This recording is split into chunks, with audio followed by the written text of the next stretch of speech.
Alhamdulillahirabbil alamin wa bihi nasta'in wa ala umuri dunya waddin wa sallallahu ala sayyidina Muhammadin wa ala alihi wa sahbihi. Puji dan syukur kita panjatkan kehadirat Allah Subhanahu wa taala karena pada hari ini kita masih diberikan nikmat umur dan nikmat sehat sehingga kita dapat berkumpul di sini dalam acara syukuran berdirinya Sekolah Bina Cendekia Mandiri Entrepreneur School sekaligus haul 2 tahunnya almarhum Raja Putra Siregar bin Iman Siregar, putra dari Bapak Kepala Pembina Yayasan Dakara Business School Bapak Dr. Iman Siregar dan Ibu Kepala Sekolah Ibu Solihati SPMSI. Tak lupa pula salawat dan salam selalu tercurahkan kepada junjungan Nabi besar kita Muhammad Sallallahu Alaihi Wasallam beserta keluarga dan para sahabatnya yang telah membawa kita dari alam kegelapan menuju alam pencerahan. Untuk memulai acara ini, marilah kita bersama-sama membaca basmalah. Bismillahirrahmanirrahim. Untuk selanjutnya yaitu kata sambutan dari tuan rumah yang akan dipimpin oleh Bapak Dr. Iman Siregar. Kepada Bapak kami persilahkan. Dulu ayah saya tuh katanya dia kasih nama Jawa Iman biar nanti merantau ke Jawa. Alhamdulillah doa ayah terkabul gitu ya. Dan saya tinggal sekarang di Laladan Baru sama ada ibu-ibu sih tadi ya, Bu Haji ya. Terima kasih sudah menghadiri undangan kami. Ini sekolah Islam terpadu Bina Cendekia Mandiri Entrepreneur School. Insya Allah kita sampai saat ini menargetkan sekolah kelompok bermain atau playgroup ya, terus TKIT dan mudah-mudahan berlanjut sampai SDIT. Mohon doanya Bapak Ibu semua, mudah-mudahan usaha yang kami jalankan ini di bawah Yayasan Dakara Business Institute bisa berjalan dengan baik dan diridhoi oleh Allah Subhanahu wa taala. Terus yang kedua, mungkin apa sih yang menjadi nawah itu ya atau niat kami gitu ya. Saya sendiri Bapak Ibu sebagai juga dosen ya dan juga sebagai anggaplah misalnya wirausaha gitu ya. Nah, kita ada juga beberapa usaha. Makanya moto kita di Bina Cendekia Mandiri ini berkarakter Islami, berperilaku mandiri dan berjiwa pengusaha gitu ya. Jadi kami sebenarnya dari yayasan berharap nanti anak-anak kita yang bersekolah di BCM ini bisa menjadi insan ya atau manusia yang berkarakter Islami. Artinya kalau kita lihat kan di dalam Islam itu minimal 3 fundamental hidup itu, yaitu dia tahu al-iman ya, tahu dia al-Islam, al-iman sama al-ihsan gitu ya. Itu yang menjadi penekanan kami nanti di sekolah ini. Dan yang kedua juga harus berperilaku mandiri ya. Ini saya berharap juga nanti guru-guru mengimplementasikan ini. Misalnya bagaimana nanti si anak kalau bisa mulai dari bangun ya, berangkat sekolah sampai dia sampai sekolah sudah bisa mandiri. Kan kadang-kadang kita miris ya, kita melihat misalnya ada sekolah, ibunya ikut sekolah nungguin. Ya, sebenarnya saya kebetulan dulu di kampung kita kan nggak kayak gitu ya.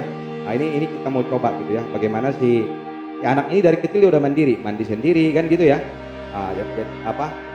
Artinya dia bisa menjadi insan atau Islam ya yang kuat nanti gitu loh karakternya gitu ya. Terus yang ketiga harapan kita dia menjadi berjiwa pengusaha.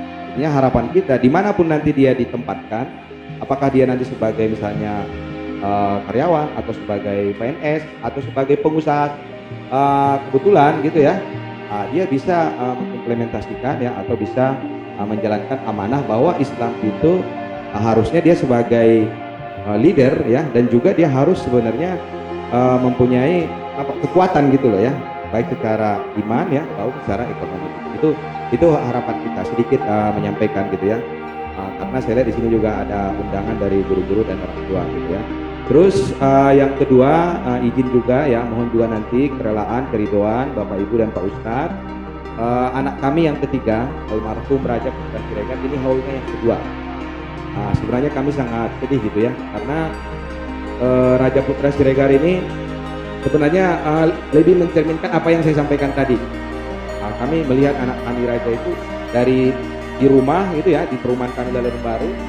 Saya lihat dari TK ya sampai SD itu memang mandiri anaknya gitu, bahkan saking mandirinya kami kurang mungkin memperhatikannya gitu ya.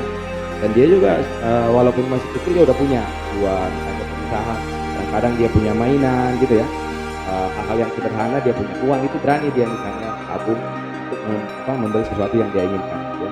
Acara selanjutnya yaitu pengajian tahlilan yang akan dipimpin oleh Bapak Ustadz Nasyid. Bismillahirrahmanirrahim.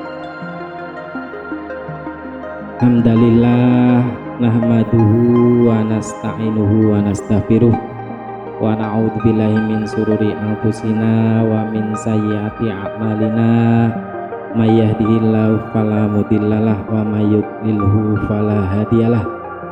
Asyhadu an la ilaha illallah wahdahu la syarikalah wa asyhadu anna sayyidana Muhammadan abduhu wa rasuluh la nabiyya ba'dah. Rabbi shrah li sadri wa yassir li amri wa hlul 'uqdatam min lisani yafqahu qawli, amma ba'du.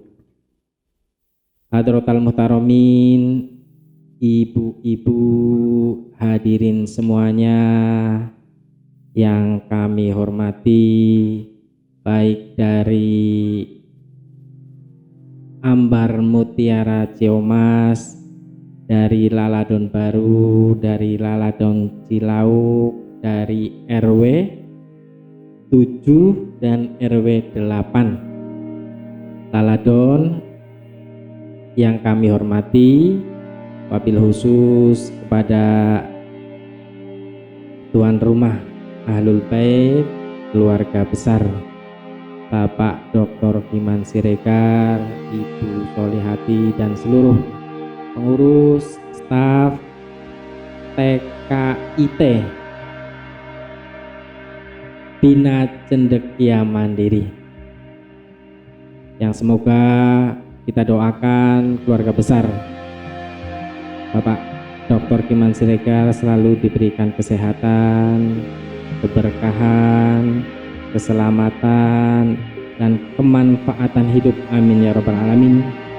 Serta tidak lupa adik-adikku semuanya, anak-anakku yang saya cintai dan yang saya banggakan. Puji syukur kehadirat Allah Subhanahu wa Ta'ala, kita diberi banyak sekali kenikmatan, nikmat iman, Islam sehat, sehingga kita bisa berkumpul di tempat ini, yang semoga perkumpulan kita ini mendapatkan pahala dan ridho dari Allah Subhanahu wa Ta'ala, amin amin ya rabbal alamin. Sholawat dan salam semoga selalu tercurahkan kepada junjungan kita Nabi besar Nabi Agung Muhammad Sallallahu Alaihi Wasallam. Semoga ibu-ibu semuanya kelak di akhirat mendapatkan syafaat dari Rasulullah, amin amin ya rabbal alamin. Bapak Ibu yang kami hormati, alhamdulillah kami juga diundang oleh keluarga besar Bapak Kiman serta keluarga besar dari TKIT Bina Cendekia Mandiri ini untuk ikut tasyakur, bersyukur kepada Allah atas segala nikmat khususnya yang telah diberikan oleh Allah kepada keluarga Bapak Kiman, yang mana telah bisa memfasilitasi, bisa mendirikan bangunan ini untuk siapa? Untuk anak-anak kita semuanya, yang nanti dari tempat ini semoga bisa menjadi ladang, menjadi tempat penerpa agar anak-anak kita semuanya kelak menjadi anak yang berbakti, anak yang berguna, bermanfaat, serta anak yang soleh, soleha. Allahumma amin.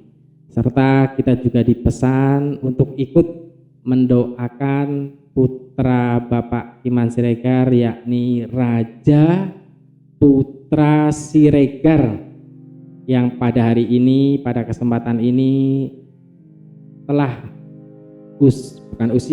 telah 2 tahun meninggalkan kita semuanya. Saya ingat sekali di masjid ya, Masya Allah, raja di masjid, berarti umur berapa ya?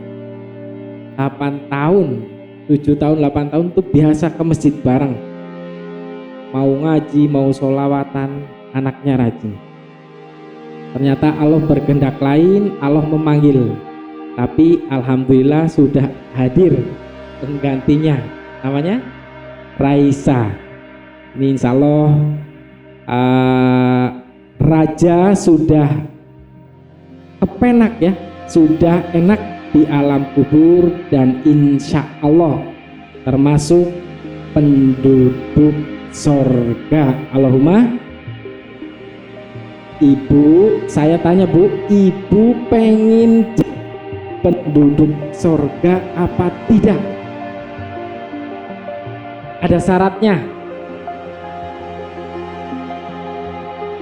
Ibu milih ya, nanti sebelum kita ngaji saya sedikit memberikan tausiah, termasuk semoga bisa menjadi motivasi terutama kepada kita semuanya, khususnya saya pribadi.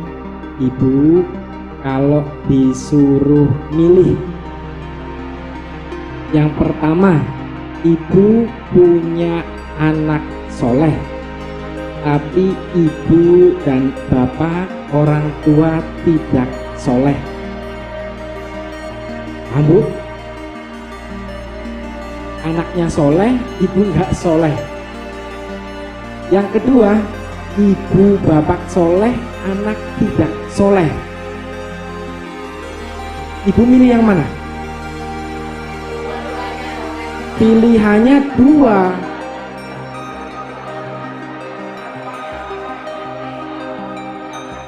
Pilihannya 2. Ibu milih ibu yang soleh apa anaknya yang soleh? Ya kalau disuruh milih pasti yang soleh semuanya. Allahumma amin. Tapi kalau pilihannya itu, ibu milih yang mana?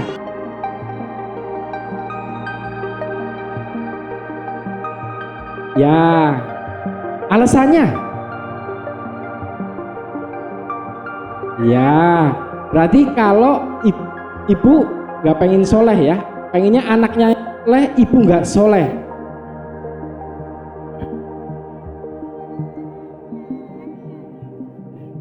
Ya nanti dari 2 pilihan itu coba ibu nanti terakhir bisa memilih mana yang terbagus. Yang pertama, kalau seumpama, mohon maaf Pak Iman, kalau Pak Iman pengen protes ke Allah, boleh nggak protes ke Allah?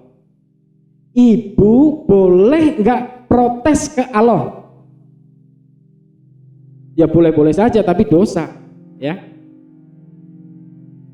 Jadi protes ke Allah bisa, tapi jangan menuntut, karena Allah lebih tahu dari segalanya. Ibaratnya, kalau Pak Iman boleh memilih atau protes, ya Allah, kalau seandainya dulu anak saya yang dicabut, mungkin ada pilihan lain seperti itu ya, bagaimana ya? Tapi ternyata Allah berkehendak lain. Cuma saking beratnya cobaan atau ujian yang menerpa, yang menimpa seorang muslim, Allah tidak mungkin akan tanpa memberikan reward ya, tanpa memberikan balasan yang setimpal. Pahalanya apa Bu? Ibu punya anak kecil tapi oleh Allah dicabut sebelum balik, ibu diberi pahala apa? Ibu punya anak kecil kok meninggal, jaminan pahala dari Allah untuk ibu apa? Kalau protes saya boleh, Pak Kiman boleh protes. Mending anak saya sampai dewasa, karena seperti pilihan tadi ibu, ketika anak sampai dewasa, anak sampai tua bisa mendoakan ibu, bisa mendoakan orang tua, betul bu? Ibu pasti sama punya keinginan, ya Allah semoga anak saya kelak soleh bisa mendoakan saya ketika sudah meninggal dunia. Tapi pilihan selalu nggak sesuai dengan apa yang kita harapkan. Kembali ke tadi ibu, ketika ada seorang muslim, ada di antara kita semuanya kok diberi ujian, anaknya diambil oleh Allah. Kemarin dulu setahun yang lalu juga saya sering sampaikan, pahalanya atau rewardnya itu besar sekali. Dalam sebuah hadis Rasulullah SAW dalam hadisnya, hadis Sahih riwayat Tirmidzi, idza mata waladul abdi, ketika ada anak kecil ya, idza mata waladul abdi, ketika ada anak seorang hamba, anak seorang muslim mati, terus apa? Qallallahu ta'ala lil ikati, lalu Allah berkata kepada malaikatnya, obatum waladul abdi, kata Allah kepada malaikat, hei malaikat, apa kamu telah mencabut nyawa anak hambaku? Kalau dalam ini berarti Allah tanya kepada malaikat, hei malaikat, apa kamu telah mencabut nyawanya anaknya Pak Iman si Raja? Kalau dipraktekkan kayak gitu bu, itu hadisnya luas. Terus jawab malaikat, fayaqulu na'am, ya. Ketika ditanya, apakah kamu mencabut nyawa anak hambaku? Jawab malaikat, ya. Fayaqulu, Allah bertanya lagi, obatum samaratu fuadi, hei malaikat, apa kamu mencabut buah hati hambaku? Raja buah hatinya Pak Iman kan? Buah hati. Ibu punya anak kan itu buah hati ya, lagi sayang-sayangnya kok dicabut. Allah tanya, hei malaikat, apa kamu mencabut buah hatinya hambaku? Fayaqulu, malaikat menjawab, na'am. Faqala Allah Ta'ala, mada yaqulu abdi, kata Allah, hei malaikat, apa yang diucapkan oleh aku? Jadi ketika anak dicabut, Allah bertanya, apa yang dilakukan atau yang diucapkan oleh hambaku? Faqala, malaikat menjawab, hamidaka fastarja'ah,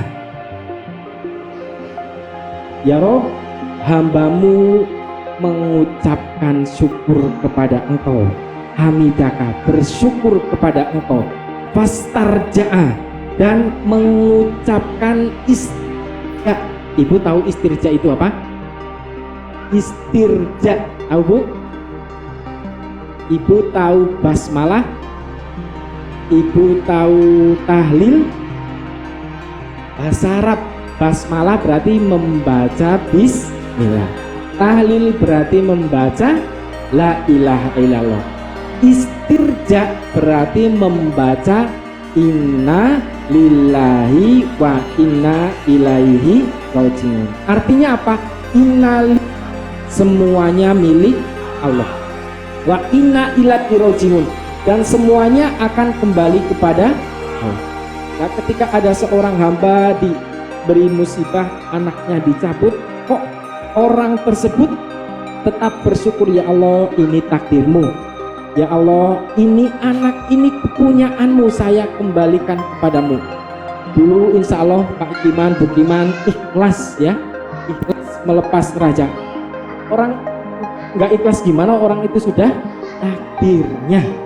Ketika ada seorang hamba diambil anaknya, kau mengucapkan itu atau bersikap seperti itu, lalu Allah qala lil malaikati ubnu baitan fil jannah, Allah yang perintah kepada malaikat, hei malaikat, bangunkan rumah di sorga.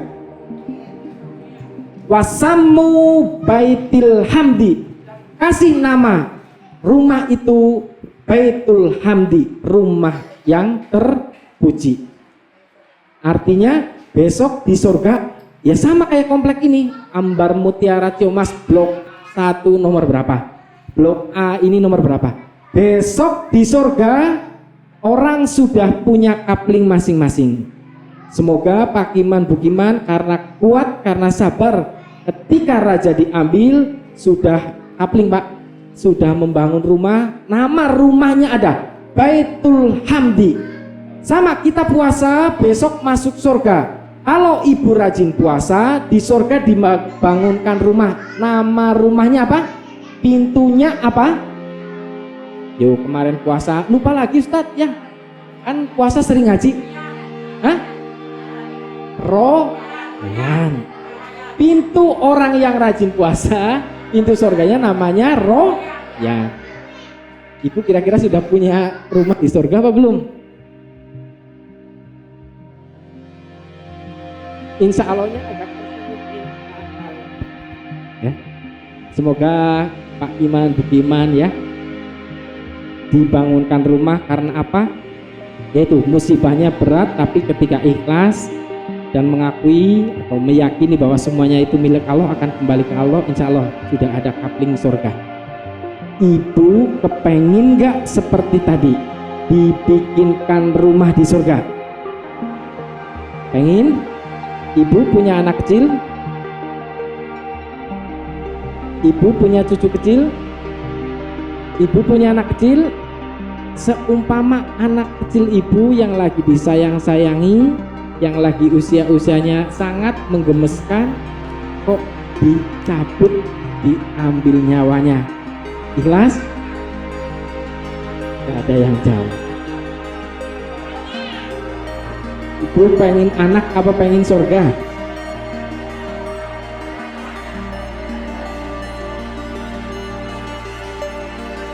Ustadz kok dari tadi ngasih pilihannya sulit-sulit banget. Orang tua manapun pasti tidak akan kepengin anaknya diambil oleh Allah. Sampai besok kita ibadah kurban pun, kurban itu sejarahnya sama ya. Ketika Nabi Ibrahim disuruh menyembelih anaknya, ibu level keimanannya belum sama kayak keimanan para nabi. Saya juga sama, masa anak suruh disembelih ya. Tapi kalau keimanan, derajat keimanan nabi itu beda ya. Nah, alhamdulillah dari peristiwa itu akhirnya diganti, Nabi Ismail diganti domba dan jadilah ibadah Idul Adha. Kembali ke tadi Bu, pilihan yang pertama tadi kan bahwa tadi ketika anak kecil diambil oleh Allah sebelum balik itu, kemarin di Masjid Al-Hikmah juga saya sudah ngaji ke ibu-ibu, balik itu tandanya ya usia 15 tahun atau anak laki-laki sudah mimpi basah, anak perempuan gampangannya 12 tahun lah kalau di sini. Ketika anak belum dewasa kok dicabut, dewasa itu balik, berarti anak itu pasti ahli surga. Pasti, ya sudah jelas sekali, pasti ahli surga. Tinggal dari efek itu apa untuk orang tuanya. Bahkan dalam hadis sahih disebutkan inna daroriyul mu'minina, inna daroriyul mu'minina yukafiluhum Ibrahim alaihissalam. Sesungguhnya surga atau tempat bagi anak-anak kecil ahli surga adalah tempat yang dimana akan diasuh oleh Nabi Ibrahim alaihissalam.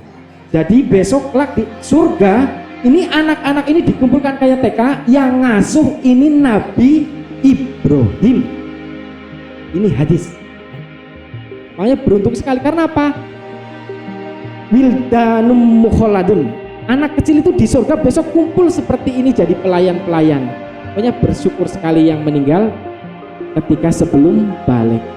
Kalau kita pengennya masuk surga Sebenarnya gampang. Ya Allah, semoga protesnya, ya Allah, saya kalau bisa sih meninggalnya dulu sebelum balik.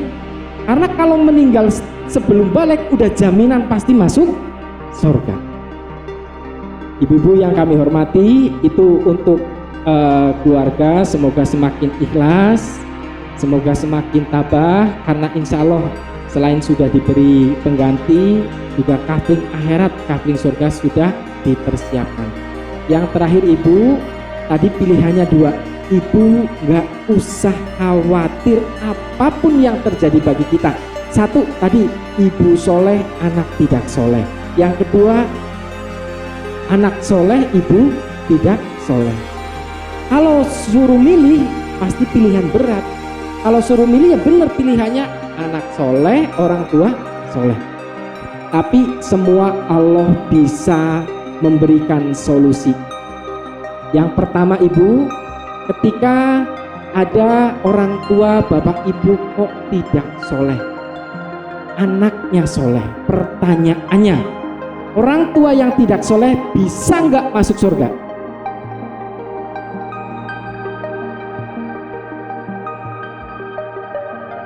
Anak soleh, orang tua soleh, ya sholatnya belang bentong ya, puasanya ya kayak gitu ya, tapi tidak pernah melakukan dosa berat. Pertanyaannya, bisa nggak orang tua tadi masuk surga?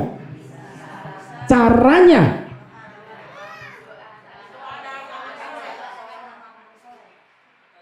kalau anaknya mendoakan orang tua, bisa nggak orang tua ditarik ikut masuk surga?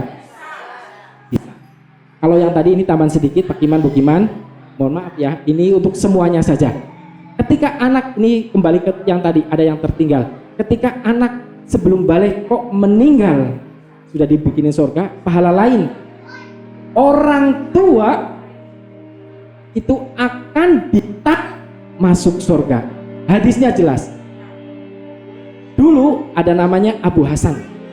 Abu Hasan itu sahabat, bertanya kepada Abu Hurairah. Abu Hurairah itu yang meriwayatkan hadis.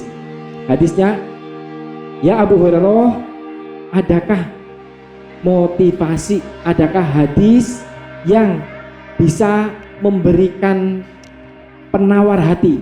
Jadi Abu Hasan ini baru ditinggal mati oleh dua anaknya yang masih kecil. Abu Hasan punya anak dua, meninggal dalam usia kecil karena sedih. Soan ataupun mendatangi Abu Hurairah. Abu Hurairah, adakah hadis dari Rasulullah yang bisa menenangkan hatiku karena saya dicoba seperti ini? Jawab Abu Hurairah, ya ada. Dulu Rasulullah pernah bersabda, barang siapa anaknya meninggal ketika usia sebelum balik, orang tuanya, anak tersebut akan disuruh masuk surga. Ayo anak-anak masuk surga semuanya. Tapi orang tuanya tidak. Karena apa? Orang tuanya harus menjalani yaumul hisab. Dihisab dulu nih, kamu pas hidup ngapain saja. Lah ketika seperti itu, anaknya disuruh masuk surga nggak mau. Ya Allah, saya nggak mau masuk surga, saya mau nunggu ayah ibu saya. Nah akhirnya malaikat memanggil, ini orang tuanya mana? Orang tuanya, mohon maaf Pak Iman, anak si raja nanti pegang bajunya seperti ini. Itu di hadis seperti itu. Jadi anak akan pegang ujung bajunya seperti Abu Hurairah mencontohkan. Ini nanti itu kayak gini, akan ditarik seperti ini sampai orang tuanya ikut dimasukkan ke surga. Subhanallah. Ini hadisnya sahih. Nah, ini untuk yang tadi Pak Kiman, kembali ke yang tadi, ketika ibu, mohon maaf, kita tidak soleh, tapi anak kita soleh, ibu bisa, orang tua bisa masuk surga. Hadisnya ada. Innal abda, innallaha la yurfa'u darajatal abdin soleh fil jannah. Sesungguhnya Allah akan mengangkat derajatnya yang soleh. Terus fayaqulu ana lihadi, orang tadi itu nggak soleh, orang tuanya tidak soleh, tapi kok sama Allah diangkat derajatnya menuju surga, itu kaget. Ibaratnya mohon maaf, kalau di dunia ya kita rumahnya gubuk, kok tiba-tiba dipindahkan ke rumah mewah, pasti kaget. Ya Allah, kok bisa saya tinggal di sini? Kan saya orang miskin, ibaratnya seperti itu ya, ibaratnya seperti itu. Dalam hadis, orang itu kaget, ya Allah kenapa saya bisa naik surga? Jawab Allah, fayuqolu bistighfari waladikalaka. Hambaku, kamu bisa saya tarik ke sini ini sebab permohonan maaf dari anakmu. Ibu meskipun berkecil hati ngerasa, ya Allah mungkin saya sering maksiat, sering berbuat dosa, sholatnya, puasanya kadang masih kalau mau sholat, kalau tidak mau tidak sholat, benar Bu? Semoga tidak ya kalau di sini. Tapi semisal seperti itu, bisa anaknya nanti akan, kalau anak soleh memohonkan maaf kepada orang tuanya bisa dibantu, ditarik. Jadi yang ketika orang tua tidak soleh tapi anaknya soleh, insya Allah Bu masuk surga. Cuma ibu harus konsekuen. Ibu, maaf, kita orang tua kok kurang soleh, sebisa mungkin membuat atau membuat anak kita menjadi soleh. Caranya ya apa? Ya sudah tahu pasti ibu, disekolahkan, disuruh ngaji. Jadi ketika anak sudah bermaksiat kok ibu melarang, mohon maaf, bisa jadi nanti orang tua tidak soleh, anaknya tidak soleh. Kira-kira tempatnya di surga apa di neraka? Naudzubillah. Yang kedua, ibu soleh, anaknya tidak soleh. Kira-kira anak bisa ikut ibu ke surga enggak?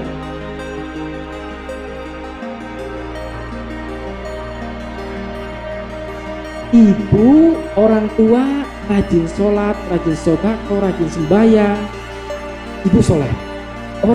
Anaknya kurang soleh, bahkan tidak soleh, tapi masih beragama Islam. Kira-kira anak bisa ditarik sama ibu enggak?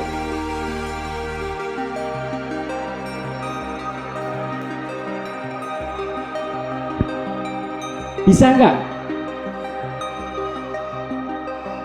Ayo. Berarti mohon maaf nih.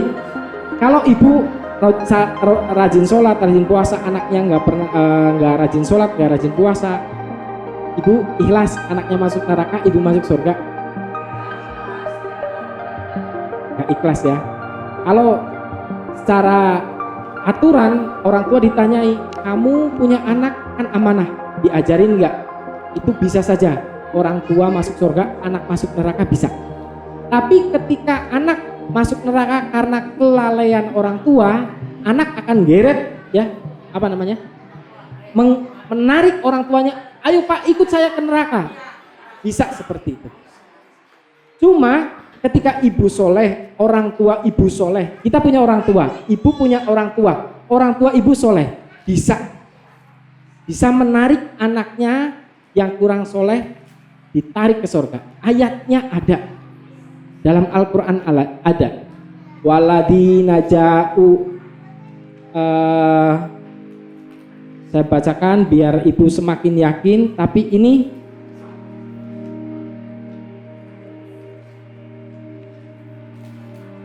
waladina amanu wattaba'athum dzurriyyatahum biimanin ya.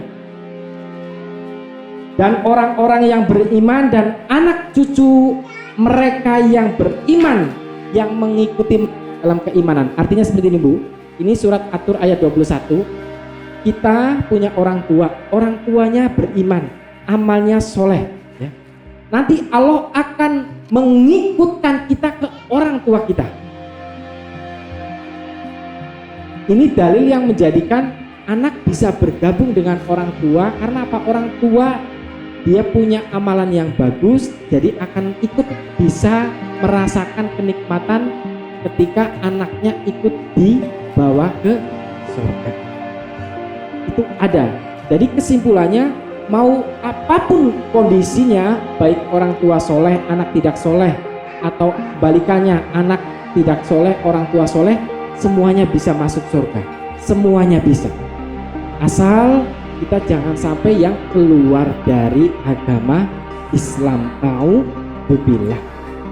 Itu saja sedikit tausiah, motivasi, apapun itu Allah pasti yang lebih tahu. Mohon maaf ya, Bapak Kiman ataupun Ibu mungkin dalam hatinya merasa, ya Allah seandainya saja bisa sampai dewasa, mungkin saya bisa lebih senang. Tentu. Nah dalilnya jelas Bu, apapun itu ujiannya, misalkan Ibu merasa sebenarnya saya lebih cocoknya yang ini, belum tentu Bu. Al-Quran jelas sekali. Al-Baqarah 216, wa asa an takrohu syai'an wa huwa syarrul lakum wa antas wa asa an tuhibbu syai'an wa huwa syarrul lakum. Bisa jadi yang menurut Ibu itu baik, belum tentu itu baik menurut Allah. Dan bisa jadi yang menurut Ibu jelek, belum tentu jelek menurut Allah. Mohon maaf, kenapa bisa seperti itu? Mohon maaf. Bisa jadi, mohon maaf ya teman-teman, bisa jadi ketika raja sampai dewasa, bisa jadi raja malah akan menjadi, mohon maaf, bisa jadi raja akan bermaksiat ataupun menjadi orang yang kurang baik. Maka Allah akan melakukan keputusan yang baik untuk keluarga. Jadi misalkan saya senang misalkan saya pas masih muda, saya pengennya nikah sama dia. Menurut saya dia itu paling sempurna. Ternyata jodohnya sama ini. Belum tentu menurut saya itu baik, menurut Allah baik. Dan sebaliknya, saya nggak suka ini, tapi kok Allah menjodohkan saya sama ini. Belum tentu ketika itu jelek menurut saya, jelek menurut Allah. Wallahu ya'lamu wa antum la ta'lamun. Allah tahu, kita semuanya tidak tahu. Jadi kunci dari semuanya, Ibu bersyukur. Apapun itu, kok dikasih takdir, apapun itu, makanya bersyukur. Seperti tadi, Ibu Kiman dicoba itu kok sampai hamidaka, memuji, bersyukur, ya Allah saya diberi cobaan ini. Kok bersyukur, itu pahalanya kapling di surga. Itu saja, semoga kita semuanya, ibu-ibu semuanya yang hadir di sini, dijadikan oleh Allah menjadi orang keluarga yang soleh-solehah, Allahumma amin. Dan anak cucu kita semuanya juga dijadikan Allah menjadi anak cucu yang soleh-solehah. Ketika kita semuanya soleh-solehah, jelas sekali, waladina amanu wa amilus solihat ulaika hum khairul bariyah. Orang yang paling baik itu yang beramal soleh. Apapun itu, berbuat baik, apapun itu, insya Allah Ibu akan disebut menjadi orang terbaik menurut Allah, orang solehah menurut Allah. Semoga kita semuanya dijadikan oleh Allah orang-orang yang solehah, yang akan ditempatkan kelak di surganya Allah. Amin ya rabbal alamin. Semoga ada manfaatnya. Mari kita ikut mendoakan almarhum Raja Putra Siregar. Bisa setia Dakara TV. Dapatkan terus informasi seputar pendidikan, bisnis UMKM IKN, serta energi dan lingkungan. Dapatkan terus notifikasi dari YouTube channel Dakara TV. Jangan lupa subscribe, like, comment, and share YouTube channel ini.